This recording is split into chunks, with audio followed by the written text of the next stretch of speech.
మరి దాదాపు సుమారు 15 ఊర్ల నుండి రైతులు ప్రజలు ఈ డీ ఆఫీస్ రావడం జరిగింది. కారణం ఏంటంటే గత 2 నెలల నుంచి కూడా మరి ఈ 10 ఊర్లకు వంశపూర్, చారిగాం, మన నందిగూడ, మహాజన్గూడ, బారెగూడ, బురదగూడ సుమారు ఒక 10-15 ఊర్లకు మరి కరెంట్ సప్లై కావడం లేదు. దాంతో రైతులు అక్కడున్న ప్రజలు చాలా ఇబ్బందులకు గురవుతారు.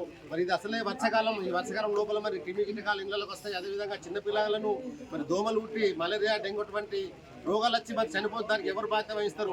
అదేవిధంగా ఏదైతే మరి ఈ ఏరియాకు లైన్ మ్యాన్ కానీ ఏఈ కానీ ఉన్నారో వాళ్ళు ప్రజలు ఒక్కసారి ఫోన్ చేస్తే కూడా రెస్పాండ్ కావడం లేదు. చిన్న చిన్న రిపేర్లు కూడా చేయడం లేదు. 5 కాగానే కరెంటు పోతుంది, 10 సార్లు పోతుంది, వస్తుంది. వాళ్ళకు రైతులందరూ కనీసం 100 సార్లు ఫోన్ చేసి ఈ ఊళ్ళలో సర్పంచులు, మాజీ సర్పంచులు, ఎంపీటీసీలు అందరూ ఉన్నారు. ప్రజాప్రతినిధులు ఫోన్ చేస్తే కూడా మరి కరెంట్ డిపార్ట్మెంట్ సంబంధించిన ఏఈ కావచ్చు, డీ కావచ్చు, వర్క్ ఇన్స్పెక్టర్ కావచ్చు, ఎవరు కూడా సమాధానం చెప్పకుండా దాటవేత ధోరణి అవలంబిస్తారు. దీంతో ప్రజలకు చాలా నష్టపోతారు ప్రజలు. కాబట్టి మరి కాంగ్రెస్ ప్రభుత్వం వచ్చినప్పటి నుంచి ఇదే పరిస్థితి కొనసాగుతుంది. మరి ప్రజల పాలన చెప్పేసి మరి ప్రజలకు విరుద్ధమైన పాలన నడుస్తుంది. కాబట్టి దయచేసి ఇచ్చినటువంటి ప్రజాప్రతినిధులు కావచ్చు, నాయకులు కావచ్చు, ముఖ్యంగా డీ గారు కూడా కలగజేసుకొని మరి ఎవరైతే ఏఈ వర్క్ ఇన్స్పెక్టర్ సరిగ్గా పనిచేయడం లేదో వాళ్ళని సస్పెండ్ చేయాలి.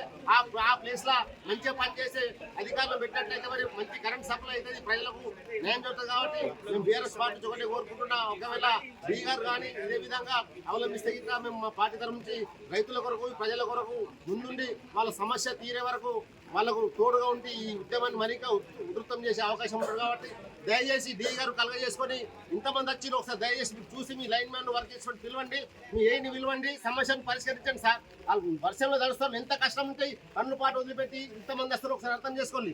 అదే ఒక గంట మీ కరెంట్ లేకుండా మీరు ఎంతో బాధపడతారు. రేపు డెంగ్యూ వస్తే సార్, రేపు దోమలు కుడతాయి, మలేరియా వస్తే, డెంగ్యూ వస్తే చచ్చిపోతారు. ఎవరు దాన్ని బాధ్యత వహిస్తారా?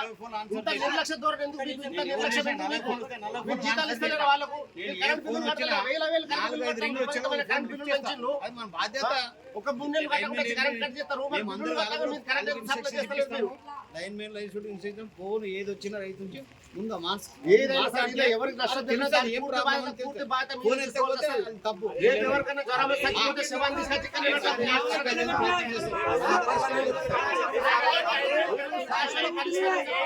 పరిష్కారం చెప్పండి సార్. సార్ కూడా చెల్లు మాకు పరిష్కారం చెప్పండి. సీఎం గారు వీడియో కాన్ఫరెన్స్ ఉండే, మీరొచ్చి ఆఫీస్ లో ఉండే, అంత వర్షం వచ్చింది, కరెంట్ పోయిందా?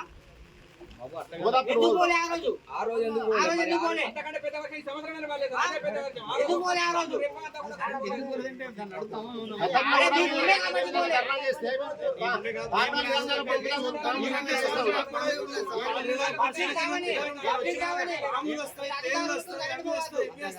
కరెంట్ లేకపోతే ఎవరైనా ఉండొచ్చా సార్? ఆ లైన్లోనే నేను 2 రోజులు చేయించిన మీ పని. ఈ రోడ్ పోలీస్ నుంచి పోతే కదా అంత వర్షమే ఎందుకు పోలేదు?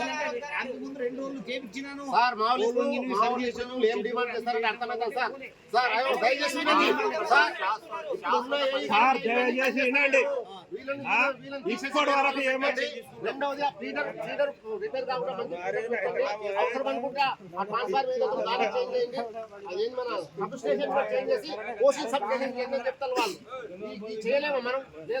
పెద్ద నిధులు 1 కోటి రూపాయలు 5 లక్షలు కావాలి సార్. చెప్పండి మరి మీ సమస్య కరెక్ట్ ఏమో 4 రాండి.